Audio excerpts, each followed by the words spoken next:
Hey, you guys, welcome to season 4 of the For Liberty and Justice podcast. My name is Taylor. I am so excited to be back with y'all for another season of the podcast. Here at For Liberty and Justice, we mobilize the church, wake up the city, and take a stand for liberty and justice.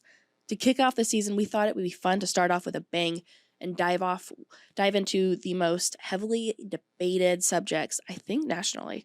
What started as a topic that primarily affected the southern border has now become a national issue. If you've been wondering what we're going to be talking about, it's the border crisis.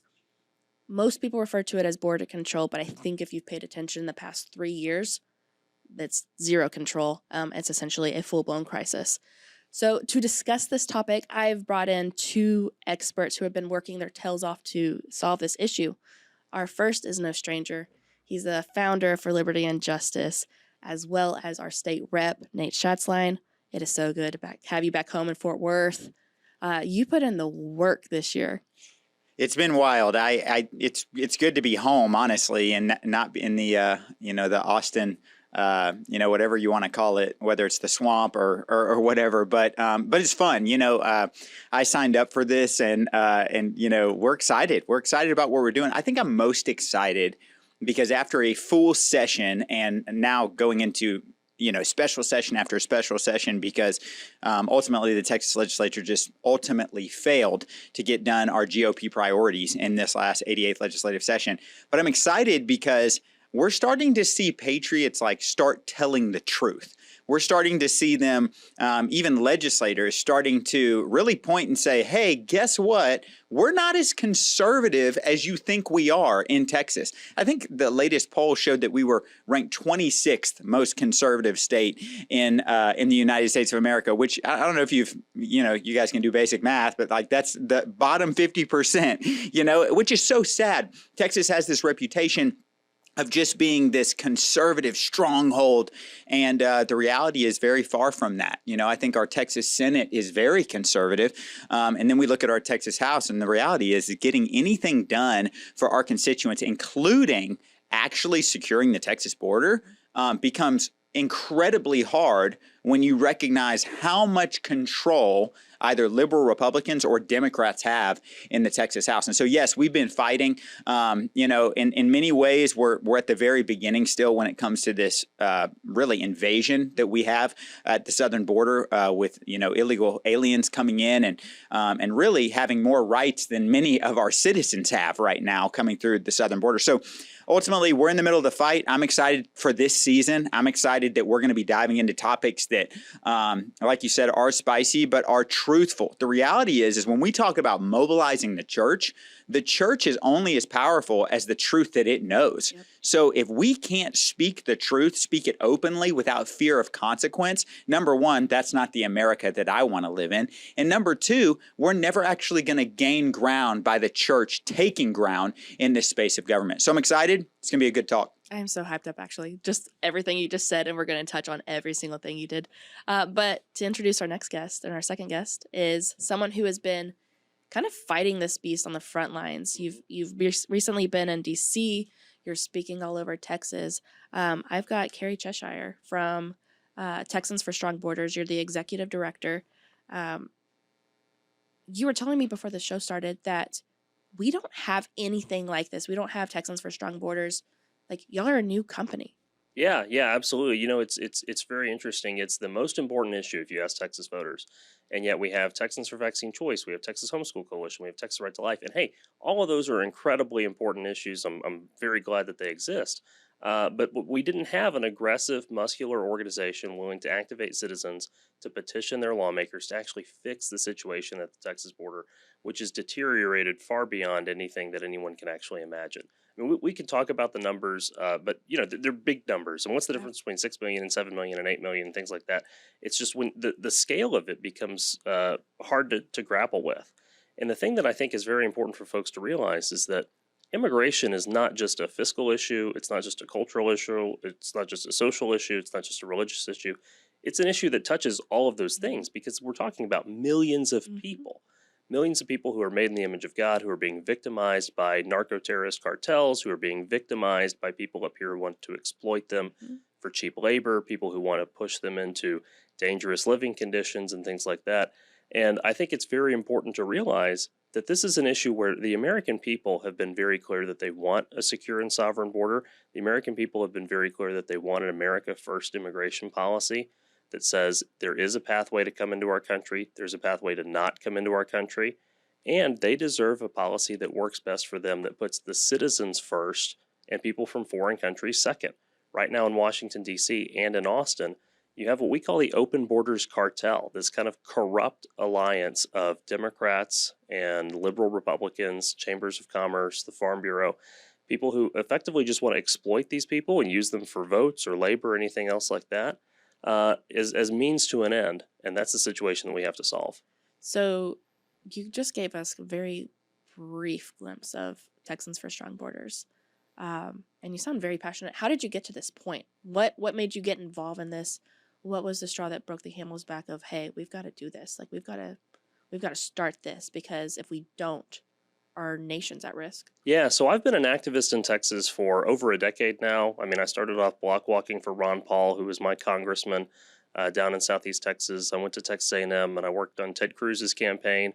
I was his campus coordinator, which is a fancy word for I walked a ton of doors. And anyone who knows campaigns knows that.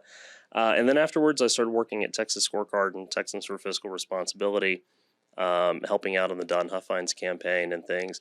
And you start looking around, and as we talked about, like, immigration is the most important issue to any Republican voter, I think to any Texas voter, to any American voter. It's true. If you look at the polls.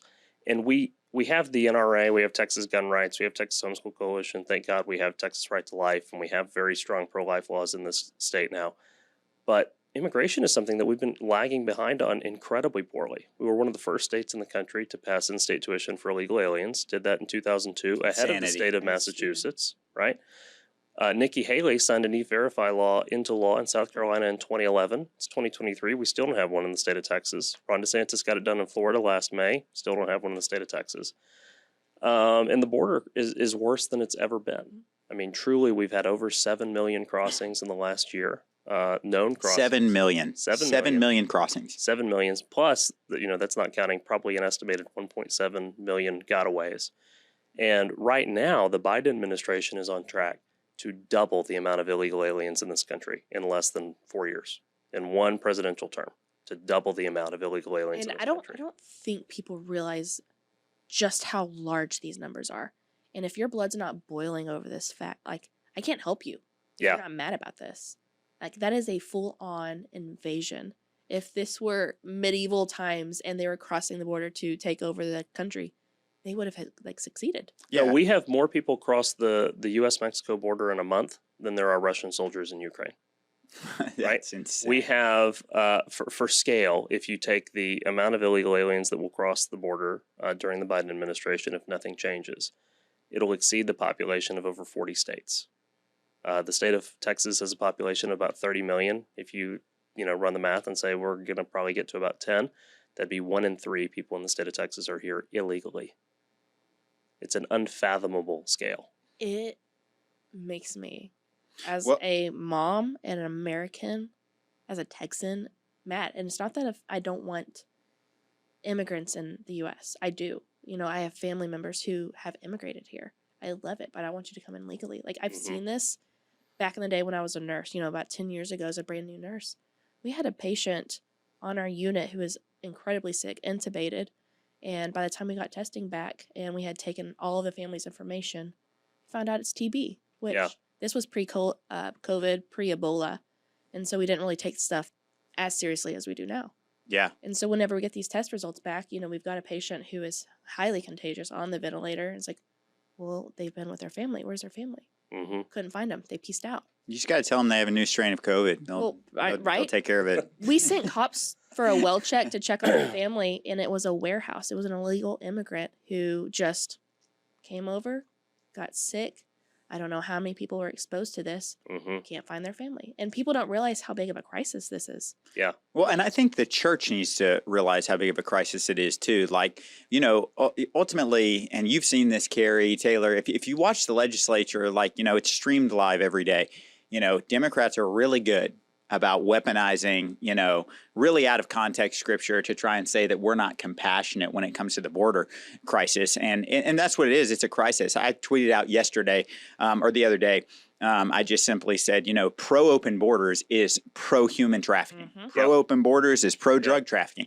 Pro-open borders, no one wants pro-open border policy like the cartel wants pro-open border policy. And if we're on the side of the cartel, chances are we're on the wrong side. Scripture is actually pretty clear about this. That Scripture is like pro-sovereignty when it comes to our nation. Deuteronomy 19:14 says, "You shall not move your neighbor's boundary mark, which the ancestors have set. In your inheritance, which you will inherit in the land that the Lord your God gives you to possess." We look at a nation that was founded on Christian principle. It was founded upon scriptural basis.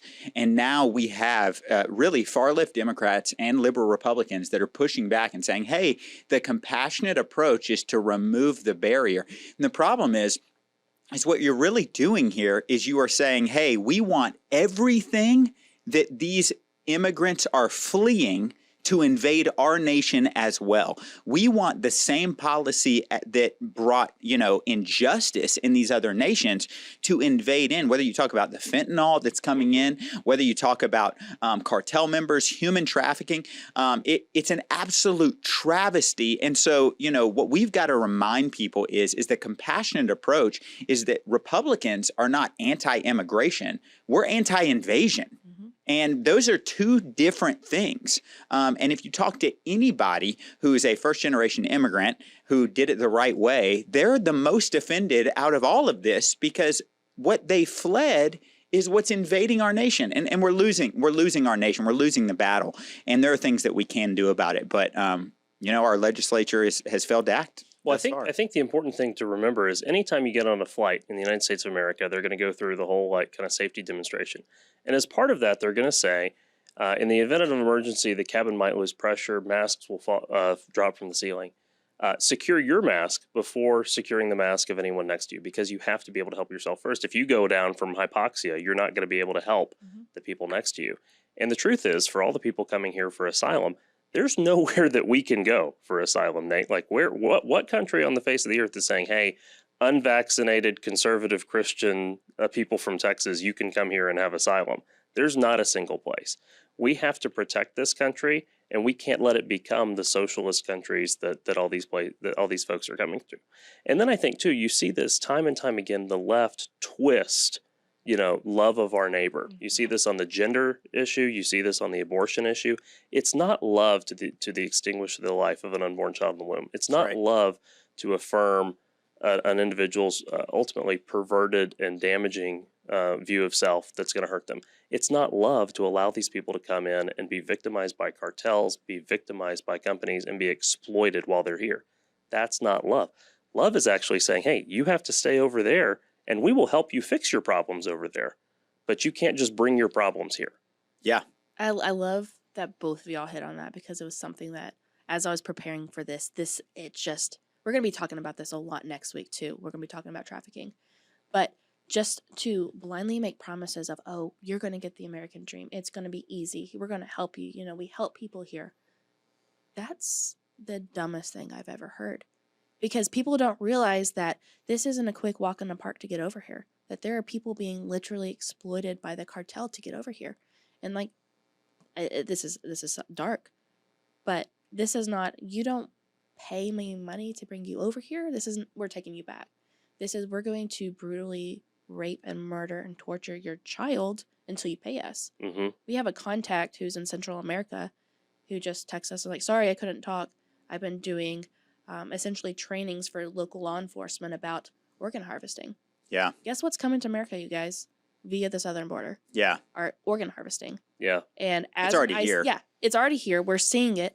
And, we had Brian Harrison on, Representative Harrison on last season, and he was talking about the just cruelty we saw at the border. And that's what they're seeing. They're seeing people who don't have organs. And they're seeing children's bodies dismembered on the sides of... And I want to hammer this home because people are just like, it's not compassionate. You know what's not compassionate? Like, I've seen this as an ICU nurse. You want to know how you get organs for transplants? The person is still essentially alive. Yeah. So I will leave that to your imagination. But that's what's happening on the border. The problem with, and you hit on it, but you talked about like, we talk about the American dream, and when people are coming over and people weaponize compassion and say, well, don't you want them to be able to experience the American dream? Well, let's just talk in facts here. The American dream is dying for our own citizens as we speak. We've got gas prices that make it to where you can't even travel like a normal citizen because of how far they're going up. Then we look at the cost of tuition for universities and the education system that's indoctrinating children, not educating them, not teaching them real skills. But actually teaching them, whether it be to be a social justice warrior, to go out and weaponize and hate our country, the very foundation that made the dream possible. They're teaching children to hate our founders and hate our country, and really just speaking lies. And so we look at an all-out attack on the American dream, and then you get into ESG policy, where ESGs are environmental and social and governance, where, we've got companies being ranked on how woke they are, and that's how they're going to get a loan from the bank in the future. And we have banks coming in, and we see interest rates spiking. So ultimately, what we're looking at is this promise for an American dream that, if we're not careful, won't even exist in the next decade, because we have not focused in on building our own nation, because we're opening it to so many others. And so I think even when we talk about the American dream, what we have to first do is preserve the purity of what that American dream is, and make sure that this is even the nation that can support the American dream before we can even look at, all of these people flooding into our nation and really with no checks and balances. It's sad. I mean, we can't even support our veterans. No. So why do we need to support other people? Yeah. Like that's. And I think folks don't understand the extent of it. I mean, just for perspective, the average Social Security payment in the United States of America for someone who's worked all their life, paid into the system, is about $1,400 a month. If you take direct and indirect taxpayer funds that go to illegal aliens, they're receiving about $2,200 a month in taxpayer subsidies. So literally more than a 50% increase for folks who came in, ignored our laws, flouted them, and are just now in our country, versus people who have been born here, grown up here, worked all the way through the system. $2,200 versus $1,400. It's pretty wild. My blood is boiling at this. I can't handle it. Well, let's talk about the fact that, what you really have to watch, especially on a state level, is, and again, I can't speak to the federal. I'd love to hear some insight from Cary on, he just got back from D.C. talking with our Texas delegation in Congress and others on how we take this on as a federal level. People love to say, well, the border is a federal problem, and that's just, a total push off from the fact that we could do steps here in Texas to actually secure our Texas border.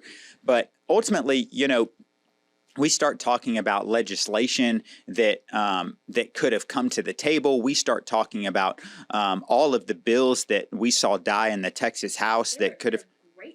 Great bills. I mean, ultimately, we talk about. Can I hear you say that one more time? They were excellent bills. They were excellent bills. And, we start looking at the numbers of really what we should have in the Texas delegation for Republicans versus Democrats, and how we should get things done in the Texas House. And that's where we start to see things fall apart. We start to see, these bills come to the floor. We start to see promises made on securing the Texas border. We start to see all these things, especially in campaign season. You're going to see it. You're going to see it right now. You're going to see it as we go into this primary season, where people are like, we've got to secure the Texas border. Our response should always be how? What would you have done differently in the 88th legislative session if you were to, especially if you're running for office? And we've got, Texas future state reps that I believe are going to win and really replace some of our more liberal members. When they come in, we've got to be very specific, or what are the expectations that we want to see done on in the Texas legislation, because ultimately we have the power, we have the numbers, and for some reason we just can't seem to get it done. Our major border bills were killed on a point of order this session. That HB20, which was, kind of the gold standard in comparison to all the other bills that we had, died on a point of order in some of the last few days of session. which makes it to where there's not enough time for us to send it back to calendars and get it through. And so I think it's time to hold elected leaders accountable on these things. And that was my next point is, as a taxpayer who is essentially paying your salary, Yeah. how I feel like there's critique to be had with both Governor Abbott and the Speaker of the House, Dade Phelan. They've made promises and they haven't kept a single one of them. So why haven't we come back into a special session to pass these things that so many Texans have requested? It's not a huge request. Yeah, it would be it's good, and Cary, you can speak to this too, because Cary's at the Capitol as well, and with Texans for Strong Borders, he's pushing this legislation and really just informing reps on the issues that are at hand. But I want to dig into what HB20 was, but first I want to answer your question of what you just said.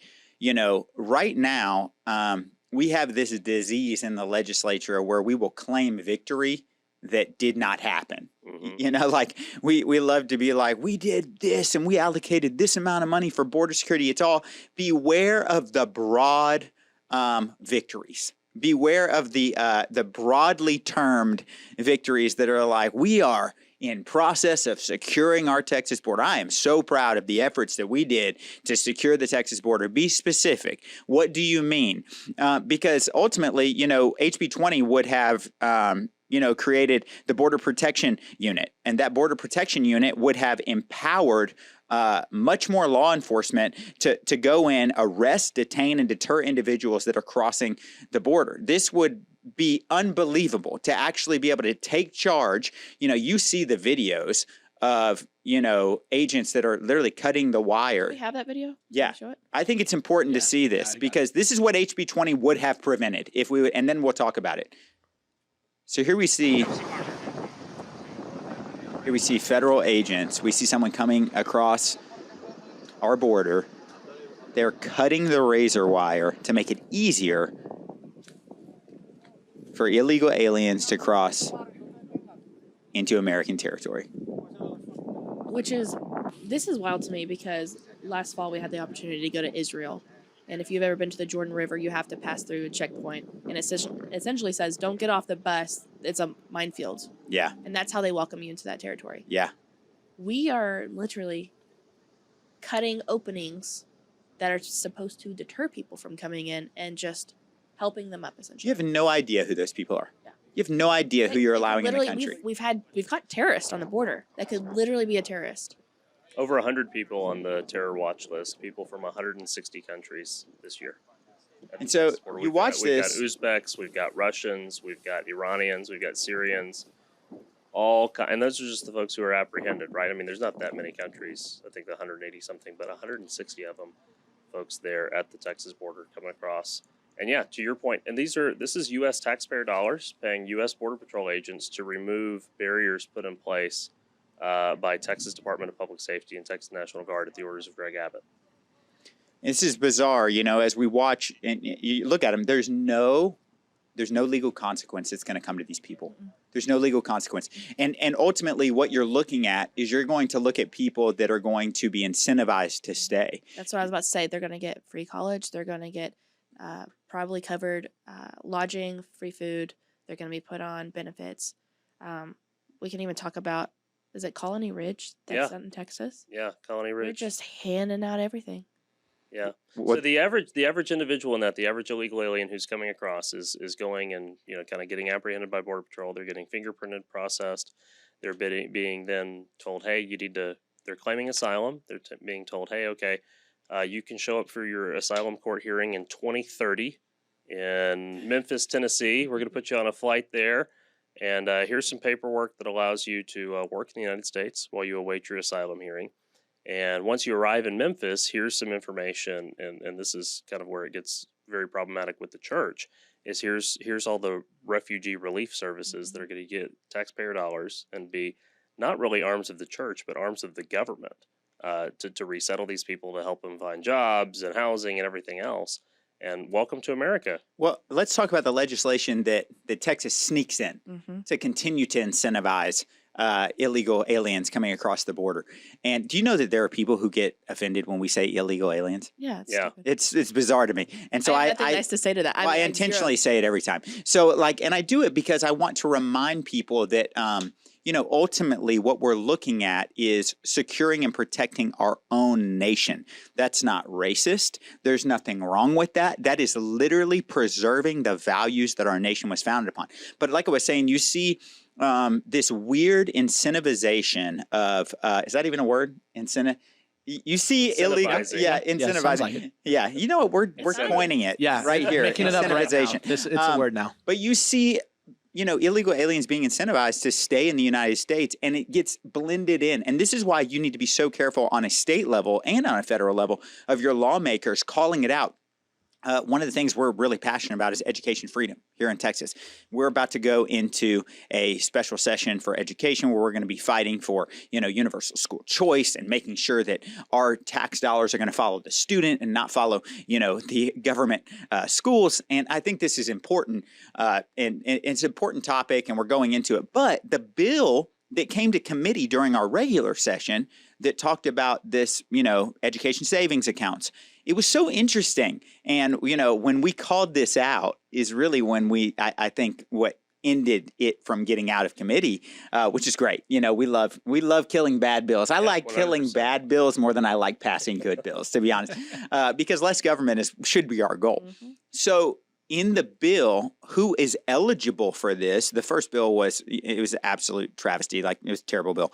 But one of the worst parts of that bill is that it did not say that you had to be a citizen to receive the education savings account. It said you were a resident. Mm-hmm. The problem with the word resident is meaning that in the current bill, if a family who currently went to private school, let's say, a scenario that me and you are very familiar with, where we see a family that is sacrificing, working 3 jobs. They're middle class family, working 3 jobs. The average price, let's say, for a child to go to private school, and this is conservative, $10,000 per year.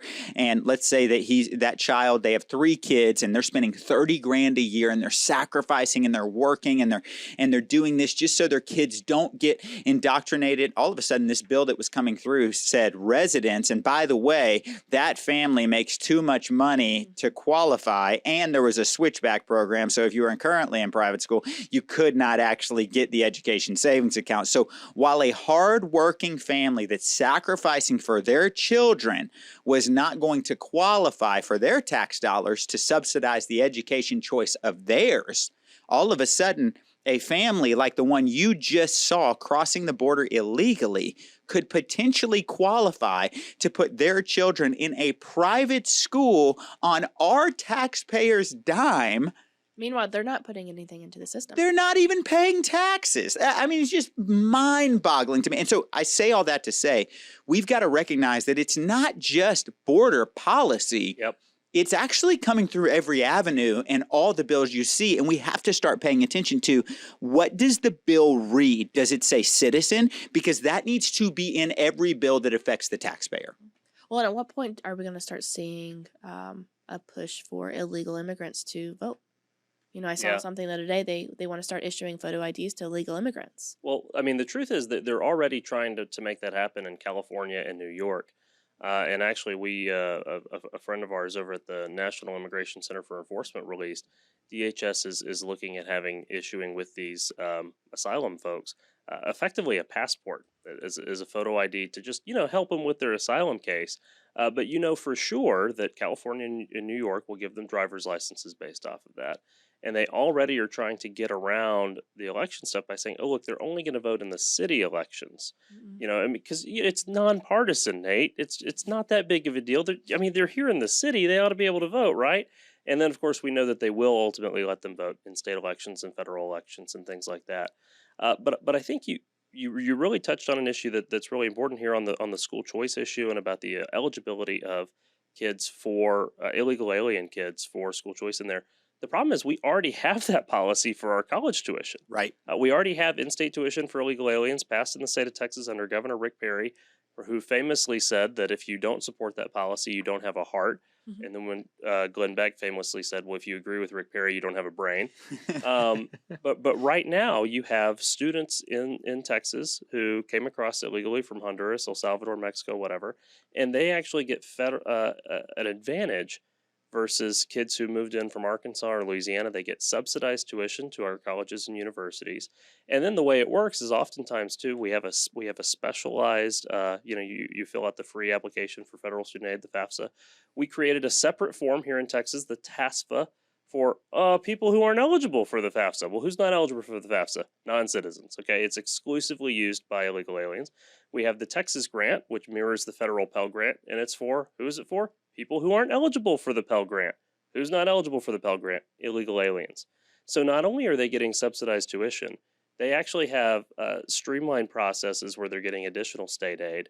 And then the way that it works too, with most of these folks coming across and being here in low-income families, and the leftists and the progressives doing more and more to say, hey, if you have a family income of $50,000 or less, everything is free. When they go to Texas A&M, when they go to Texas, when they go to Texas Tech, they're getting a free ride on the taxpayer dime as illegal aliens, while American citizens go to the back of the line.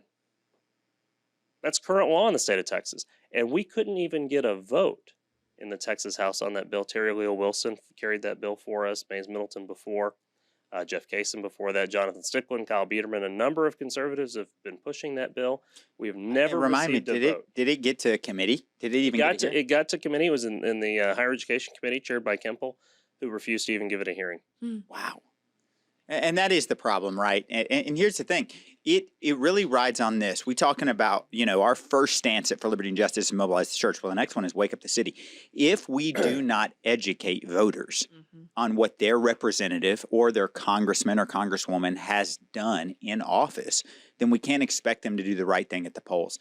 And so when I look at, all of the issues that we're looking at right now, I think we've got to start sounding the alarm. Hey, your representative did not represent your values. It is very clear. And the amount of pressure that's on us as representatives, which who cares? We signed up for this job. That's what we should be able to withstand that, because we claim to be, many of us, you'll start to see the campaign slogans. They're so funny.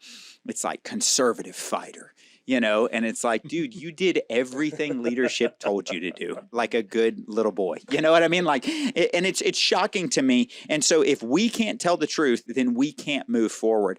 I was going to share just on, you talked about even as they're crossing the border, and as we look at, I want to go back to HB20 and what that actually would have done. And I want to know, I want to kind of shine light on the realities of our current landscape in the Texas House.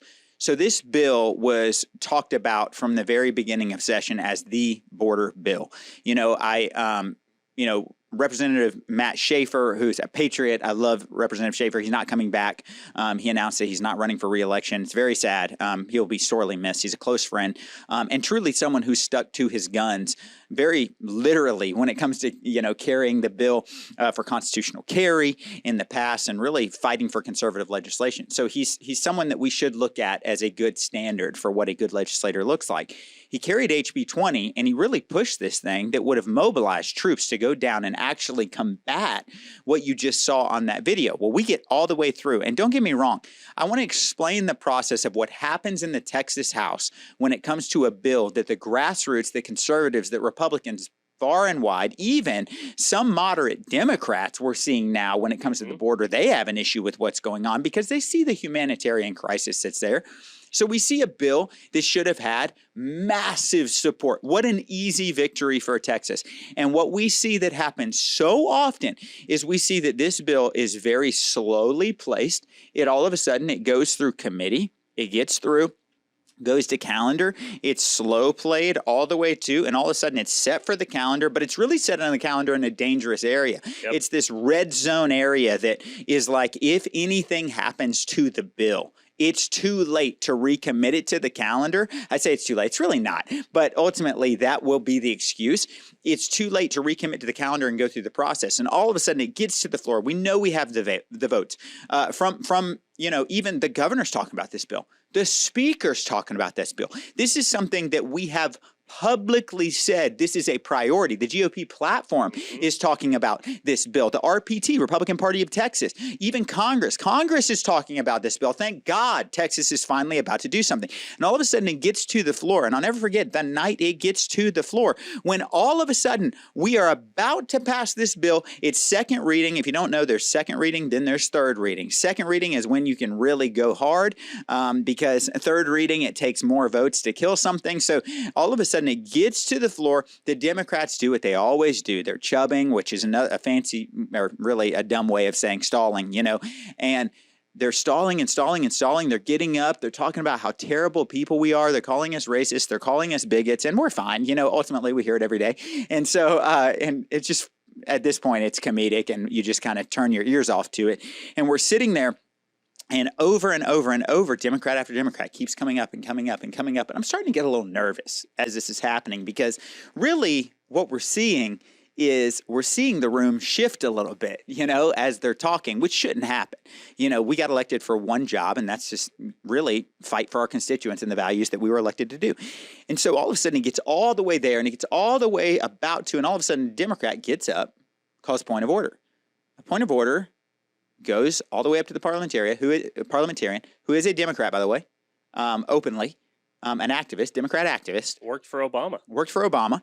And he gets up to the parliamentarian. I go up there, I say, and in my mind, like I'm a good faith guy. Like I'm like, surely this priority bill that is truly, and what I believe to be the most important push in the state of Texas right now. Because ultimately, if we lose the state of Texas to our southern border with an open border policy, no other policy matters. That's just the reality. So most important bill comes down. The point of order, which effectively kills the bill, is sustained by the parliamentarian. Now, here's the thing. The speaker then has the option. Do I overrule it or do I go with what the parliamentarian? He chooses to accept the standard that the parliamentarian said. This is a moment, and this is really what they call the nuclear bomb, where you're willing to sign on of a challenge the chair. And this is, people have told me over and over, Nate, don't you dare sign that.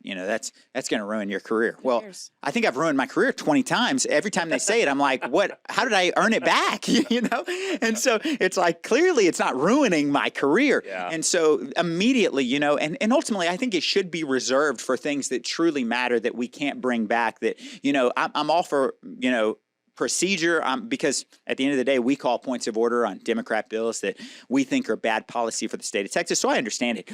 But ultimately, understanding that this is a very, very, the point of order should not have been sustained in the first place. This is absurd. This is absolutely ridiculous. Most important bill. And so we immediately looked around and said, can we challenge this?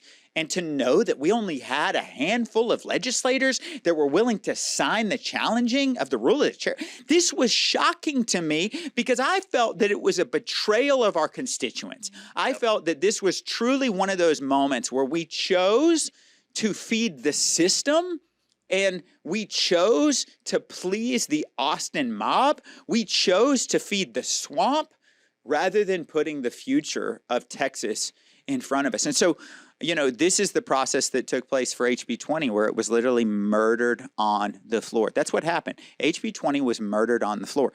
And so now, just an update, looking forward, we've been very vocal about that. You see, representatives like Representative Matt Schaefer, who, we're still going into this special session. We see me, Representative Matt Schaefer, Representative Steve Toth, Representative Tony Tinderholt, Representative Brian Harrison. We've all put together a letter, sent it to the governor, asking that this be addressed immediately. And now it's on him, and we heard in a press conference, I think yesterday, that he's considering addressing the border crisis. Because hear me on this, I think, and Ted Cruz, Senator Ted Cruz, hero, amazing, patriot. He said that, the civil rights issue of our day is universal school choice and making sure that every kid has the educational opportunities that they need. I agree with him. But I will say, what good is it to get educational freedom and to lose the battle of our Texas border and lose what our nation was founded upon, which is sovereignty and holding on to the values that our nation was originally intended to carry. And so I hope and I'm believing that the governor is going to do the right thing and to put this on the call for a special session so that we can get HB20 or whatever it will be called for the special session done. That's so good. I'm so proud of the work y'all are doing. Sorry, that was a long rant, No, but we I felt need like it needs to be People- said. People don't know what happens. They think, oh, magical land where we just write something down and then bang the gavel, it's good. It's not the case. And I think, too, Nate, the truth of the matter is, as you said, everyone down there campaigned on being a fighter. Nobody came and knocked on the door and said, hi, I'm Joe Blow. I'm running to be your state representative. I think property taxes are too high, but I think they should only go up a little bit. I think illegal immigration is bad, and I'll campaign on a historic funding for border security, but like it's not really going to change anything. And really, I just want to go down to Austin because they're going to let me be part of these ribbon cutting ceremonies and like these receptions with bacon wrapped quail. And they're going to tell me I'm really smart and a statesman. And I just kind of want to get wined and dined and go to adult summer camp. I think that sounds like a lot of fun. I really want a special license plate. It's going to look really Yeah, cool on my car. no one's ever campaigned like that. They always have the cowboy hat and they're coming, I'm going to fight for you and we're going to stand up for this. They have their 2.5 kids and golden retriever or Labrador or something. And then you get down there and the truth is very, very different. And I think, it's important to recognize, we talk about the situation at the Texas border. We talk about the humanitarian crisis there. And I think a lot of folks see Greg Abbott on Fox News. They see him doing a lot of stuff. And look, what Greg Abbott has done is more than any governor in United States history. But the crisis is bigger than any crisis in American history. And the truth is 1,000 feet of buoys on a 1,200-mile barrier doesn't cut it. Mm-hmm. And ultimately what they're doing is trying to channel folks to ports of entry. He's got to fight a war on two fronts, the cartels down in Mexico and the Biden administration up here. But at the end of the day, with millions of dollars spent, with a ton of activity, the state of Texas has not taken a single illegal alien who crosses into Texas soil and said, nope, we're taking you back to Mexico. Mm. We've sent some back to Massachusetts. We've sent some to California. We've sent some to New York. The funniest videos I've ever seen. Very funny videos. And actually, I think very impactful in getting folks to start change their mind on this issue. But, not a single individual returned back to Mexico. And that's what House Bill 20 would have done. This Border Protection Unit was going to repel and return ultimately illegal aliens who do manage to come across our border back into Mexico. And look, there's clear authority for that in the Constitution. It's Article 1, Section 10, essentially the state self-defense clause. Mm-hmm. And this makes sense. We've heard time and time again, it's a federal responsibility. Well, yeah, it's a federal responsibility, but it's still our problem. And we have in the Constitution something that says if the state is invaded and Congress is refusing to act or delayed in acting, you can come in and do something, which makes sense. Look, if the French were trying to land ships in Charleston, South Carolina, we imagine the South Carolina governor would, send in the South Carolina National Guard and tell them, hey, you can't be here. They wouldn't say, well, gosh, we got to hold on and wait. And right now, with the federal government actively facilitating the invasion of Texas, Texas has to fight back. I think it's very important to recognize that this is part of an orchestrated scheme. The Democrats are not stupid. The left isn't stupid. They know that there's not enough swing states and square states to have a Republican victory in the Electoral College without Texas. Mm-hmm. If they get Texas, they win for the rest of forever, right? They took California, they took New York. If you get rid of Texas, there's no path to 270 votes in the Electoral College. And I want to speak to that, and then I want you to tell us about your time in Washington and really speaking to what you heard from. But one of the things that really opened up my eyes is Senator Ted Cruz just did an event here in Texas that I thought was one of the most eye-opening things. And he talked about if they continue to gain votes if they continue to gain senators in the Democratic Party, he kind of laid out the framework of what their plan is to do. And ultimately, if we allowed them on a federal level to become supermajority in the House as well as in the Senate, what we're essentially gearing up for, especially under the Biden administration, the failed Biden administration, what we're gearing up for is them making voting for illegal aliens legal. And let me just be very clear on why that is the largest issue in our nation today. It's because we immediately, I'll say it again, we immediately lose Texas. Yeah. And if we lose Texas, there is absolutely nothing that can't be done by the left. And here's why the church should care. And this is why I think this is so important of what we talk about on this podcast. The church has to understand that this is a fight between good and evil. So if think about it this way, if I every day looked at my son and pitted him against my wife, one of my kids, and just said, hey, listen, your mom wants you to eat these gross vegetables, okay? Like, they're so gross. I mean, they're nasty. But I'm going to give you ice cream. But here's the deal. The only thing that is going to keep you from getting this ice cream, I just need you to disrespect your mom and recognize she does not love you. Like, what an evil thing to do. I would never do that. And my wife is the greatest woman on earth. I'll just say that here. And so ultimately, though, this is a picture of what Democrats are doing right now with the illegal aliens coming across the border. They are saying, hey, those nasty Republicans, want you to go through process. They want you to become citizens. You know what? We're going to bypass that. They want you to work hard. They want you to have to work for a paycheck. They want you to have to, teach your children that hard work and merit are bigger than gender identity and bigger than racial identity. And they're incentivizing bad behavior with their policies. Now, what they do when doing so is they are giving an easy way forward for these illegal immigrants, and they're buying their future votes. Do you honestly think that all of these illegal aliens that have come here and the Democrats have incentivized evil behavior, that they're going to turn around and be like, okay, you guys gave us everything we wanted, but we're going to side with the conservatives? No shot. We lose our nation. And if we lose our nation, that's where you see abortion not only be legal across on a federal level, that's when you see abortion come in and say, you know what, post-birth abortion, are they really a child when they're 9 months old? Are they really a child if they can't speak yet? The goalposts will continue to move if we do not recognize that this is the biggest issue, because Democrats are building their numbers by incentivizing bad behavior. They are gearing up to do the unthinkable, and they are gearing up for the greatest corruption we've ever seen in our time. That is why securing the border is so incredibly important. So tell us about D.C. I know that our congressional delegation understands what I just explained. What was the interactions that you had there? It was entirely different than in the Texas House. In Congress, you have a lot more people who understand the situation at the Texas border, and they are confused and frustrated at why the Texas legislature isn't doing more. For example, House Resolution 2 up in Congress was a big omnibus immigration bill that passed through the House. And look, I want to be very honest. Republicans repealed Obamacare 57 times. And then once they got the majority, they couldn't do it because of John McCain and some other folks.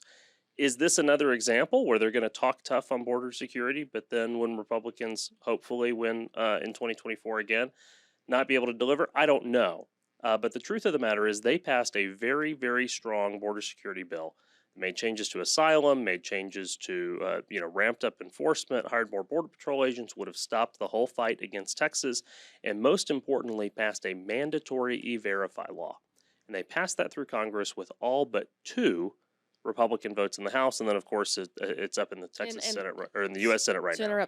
Quickly explain E-Verify for those. Yeah. So under U.S. law, under state law, you are not allowed to work in the United States unless you are a citizen or legal resident. So you could be here on a green card, you could be here on a temporary visa, permanent visa, something else. But if you come across illegally, it's not legal to get a job at McDonald's or Dollar Tree or ExxonMobil, for example. It's not legal to work in the United States. The problem, though, is that most of us have always, worked at jobs and things. You fill out the paperwork, you do the I-9 stuff, you have your driver's license, social security number. What these illegal aliens do is they put a falsified social security number and the employer never checks. And so oftentimes, or the employer, is some kind of cash business like a restaurant or a lawn crew or a construction contractor, and they're just paying them cash, not doing anything. So there's no social security withholding, there's no tracking this stuff, and ultimately it's illegal labor that results in lower wages for American workers and lower wages for these people who are getting exploited because they're like, hey, what are you going to do? Are you going to go complain to the Better Business Bureau that we're not paying you right under the table? And so what they did up in the House of Representatives was said, hey, we're right now, E-Verify works as it's a program with the federal government where you can go and you can check somebody's paperwork as you're hiring them. And basically, I think if you do the program, you have about 90 days after you hire someone to go do the paperwork. It takes like 2 minutes, super easy. And it pings back, hey, like, yep, social security number matches this name. We've got them in the database. You're good to go. It has a match rate of like 99.99%. You have some small stuff they can fix, everything else. But basically what the bill in Congress would have done was said, hey, mandatory E-Verify for all companies. Here in the state of Texas, we've been trying to pass that legislation. They've passed it in South Carolina with Nikki Haley, governor there in 2011, over 10 years ago. Yeah. Ron DeSantis passes a law in Florida.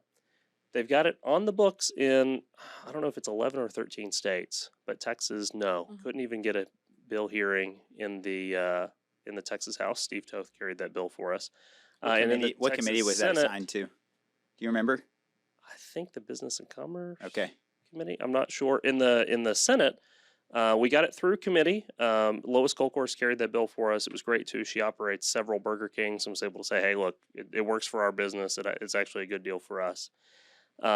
We had a Republican, Robert Nichols, vote against that. Of course, you would later see him take the wrong decision on the Paxton impeachment as well. Sham impeachment. And then you saw we did not have the votes to get it to the floor in the Texas Senate. So we think there's a couple lawmakers opposed. We don't know exactly who. We could tell you about 6 or 7 who are absolutely for, but we don't know exactly who's against it in the Texas Senate. But is there a chance before 2024 that we gain any ground on a federal level with the border, or does there absolutely have to be a change in the executive branch at president, and do we need to take back the majority in the House to be able to make that happen? So I think right now, if Texas fought back, if Texas passed a version of House Bill 20, worked to actually secure the border, and look, that means that if Border Patrol agents are going and cutting our barbed wire there at the border, that means they're arrested by Texas law enforcement. Yes. That means that individuals crossing from Mexico are caught and returned. Ultimately, it sets up a showdown with the federal government. Joe Biden is going to have to decide if he's going to allow Texas to secure its own border, or if he's going to send U.S. Marshals or federal troops down to the border to stop us from doing so. I think that's a situation that we win. I think if Joe Biden we win 10 out of 10. Correct. I think if Joe Biden sends troops to the border to stop Texas from securing its own border, like, Congress will explode. He will be in deep trouble. That's political suicide. I think what he would do is allow Texas to do it. I think he'd try to do some stuff in the courts. I think if Greg Abbott was courageous, he would defy the courts. We have the Bowie lawsuit kind of going on right now. What we've encouraged him to do is say, you need to be escalating right now. You need to say, hey, I don't care what the judge says. We're going to be pursuing all of these things. And look, Greg Abbott has the authority right now under the Texas Constitution to do a lot of the things that are in House Bill 20. It's just not very well organized and it's not very well supported. Passing a piece of legislation like that says, hey, the legislature is telling you we want this. We're behind you entirely, and gives them a lot more solid footing, can go and make those a lot more permanent divisions within DPS and other things, which I think makes it very important. But ultimately, the governor of the state of Texas is the commander-in-chief of the Texas Military Forces. He took an oath to defend our Constitution and defend our state, and we believe that he could fight this fight and win.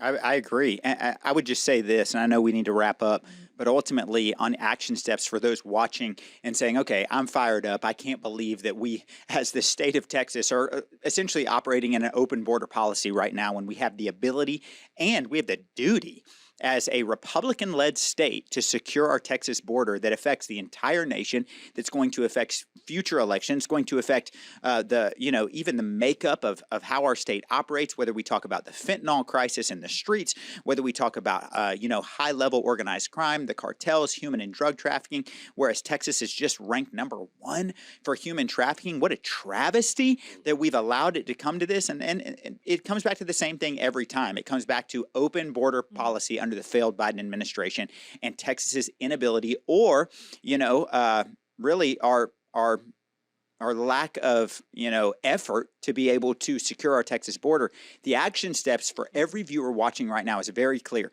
Number one, we should be blowing up social media, sending emails to the governor's office, to your state rep's office saying, we need to your senator's office, your state senator, we need another chance to pass HB20 in the legislature in the next special session. I don't care how long it takes. We will fight this fight to get it done.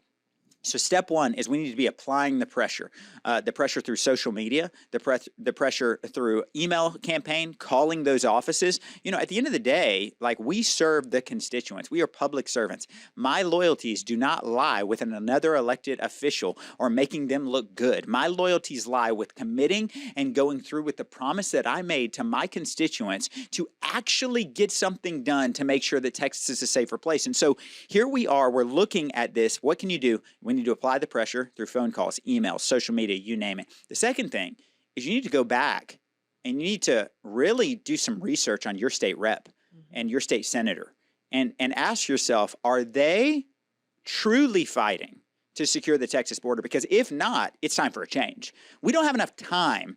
I would argue that I refuse to believe it's too late, because my spiritual, side of knowing the Holy Spirit and knowing that it's never too late for God, I'll never say it's too late, but we have lost so much ground on this already because of the inaction that's taking place in the Texas legislature. And so right here, we should be asking, call your state reps, call your state senators saying, what did you do for HB 20? Would you have been willing to be courageous on the floor that day and challenge the ruling of the chair? Would you have been able to? Will you do that next time? Are you willing to hold those that are accountable in the Texas House accountable? Will you shout it out? Will you speak out boldly? How are you representing us? And then, if their answer is not adequate, or if their answer is cowardly, or if their answer sounds a little bit something like this, well, guys, process matters. And you got to understand that, it takes, the majority of the votes to get this done. Man, leave that at the table. Like, it's time for action. The time is now. There's no chance. So the second action step is we should be looking at this primary season and saying, how are we fighting? And is my representative, my state senator, are they willing to put their name on the line, lose their ability to pass a bill in their name so that we can secure the Texas border? And if not, it's time to support a challenger to that person. And so that's the second step. And the third thing is simply this: churches, pastors in particular, church members, encourage your pastor. We know our pastor speaks up about these issues. They've got to talk the truth in the church about what's going on. They have to be able to support the fact that sovereignty is a God idea, not man's idea.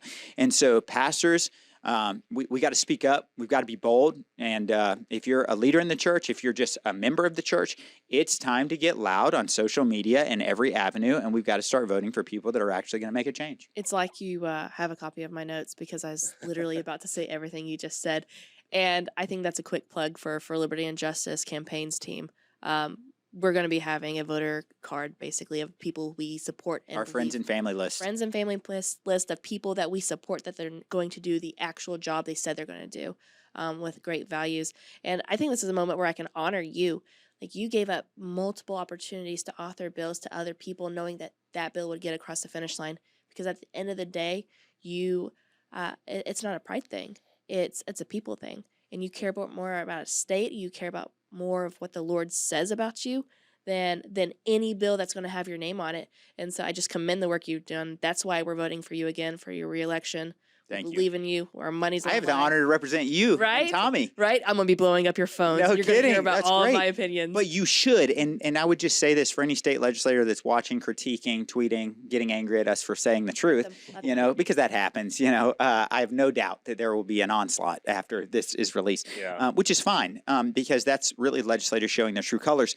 But, for every state legislator watching this, I can promise you from a constituent, from activists that are in there, nobody cares if the bill has your state legislator's name on that author line. What they care about is knowing that their state rep or state senator or governor, you name it, is willing to put it all on the line to see conservative policy pass and the needle move to the right. And sometimes the victories are really hard to put into words, but applying pressure has value. And I will acknowledge it took me some time in the legislature to learn this. I've had many conversations with Cary of just saying, well, maybe this is right. It's a tough learning curve for a freshman coming in like me, but nothing is clearer after my first freshman session and these special sessions we went through is that there are no trophies for playing the game. The only trophy is knowing at the end of the day that I can go home and look at my wife, look at my kids, talk to God, and know that I did everything I said that I was going to do. And so that's the type of people we need to get elected. That's the type of people we should be putting up for office. And we actually have our campaign university coming up on October 14th. And we're really excited. We're going to be training up next generation leaders, believers to come in and run for office, whether it be for local school board, local city council, state rep, maybe future congressmen, congresswomen will be in that group, and I'm excited about it. Yeah, so to close stuff out, Cary, I want you to basically give me your best elevator pitch of what we're looking for, what we want, what are our goals, because all of this is pointless and it's just complaining if we don't have a solid set of goals that we can visualize and put into action. Yeah, well, Texans for Strong Borders is fighting for the security and safety and sovereignty of Texas. And we're very glad to partner with a number of conservative lawmakers in the Texas legislature up in Congress. We've got a pledge that we just came out with. You can find out more at strongborders.org, working to, secure the Texas border, make sure that jobs go to American citizens, that our lawmakers put America first, and that the interest of citizens come ahead those of the interest of foreign nationals here in our own country. We've got a lot of work to do. And look, I think it's very important for folks to recognize it's never too late to do the right thing. Whether you're a lawmaker who hasn't always had the best record, you can come around and be a champion. Whether you're someone who's just getting involved and you don't know where to start, you can contact us. You can contact Nate Schatzline. You can contact For Liberty and Justice. We're always looking for ways to get patriots plugged in and involved. And look, ultimately, at the end of the day, we get the government that we allow. We get the government that we permit. Lawmakers will only do what we allow them to do. And so we have to rise up. We have to demand things boldly, aggressively. We have to be willing to praise people loudly, hound them unceasingly, and fight for our republic. I love that. That's so good. I love what y'all are doing. Thank you both so much for coming out. I know you were both incredibly busy. Once again, we've got Nate Schatzline. He's our founder, our state rep, and we've got Cary Cheshire from Texans for Strong Borders. That's all we have for today's episode. Thank you so much for listening. I don't want you to forget that we are entirely dependent on viewers like y'all to continue what we're doing. We're fully self-funded. And so those of y'all, we have a bunch of donors, and we honor each and every single one of you. Make sure you don't miss a single announcement. Make sure you're following us on Facebook, Instagram, Twitter. Now on X or Twitter. If you're old school like me. X. We just launched it. It's brand new. We've got like 3 tweets. We're really proud of them. Thank you, Elon. Thanks. Thank you for the freedom of speech. Hey, there it is. That's all we have for today. Thank you for listening to For Liberty and Justice podcast, where we mobilize a church, wake up the city, and take a stand for liberty and justice. See y'all next week.